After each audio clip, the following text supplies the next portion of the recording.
The government has persuaded Britain to give it autonomy over the national budget following months of discussion. This means the BVI government do not have to seek approval on budgetary decisions from Britain.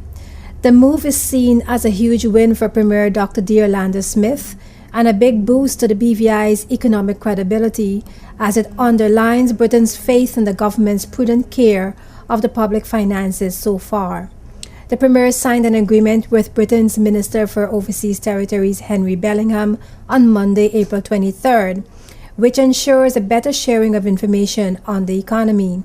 Bellingham praised the government for putting the territory's finances on a much more robust footing and said he did not want to micromanage the budgets of overseas territories.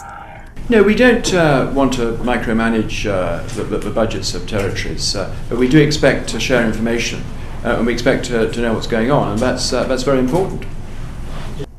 Britain's cash-strapped, Conservative-led coalition government has its own financial difficulties as it tries to slash a record budget deficit and does not want additional liabilities from the overseas territories.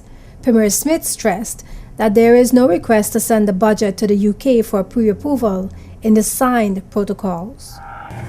In these proposals, one will not find a requirement to send the budget to the United Kingdom for approval.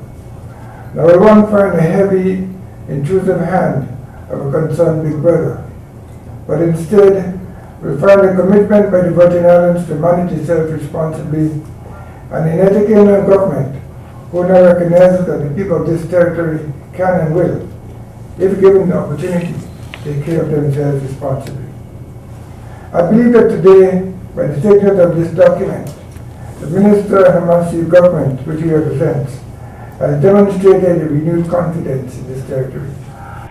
In speaking with JTV News, Financial Secretary Neil Smith said the BVI did not have to sign the Framework for Fiscal Responsibility document because BVI was able to show the British government that the BVI was prepared to take responsibility for its own finances.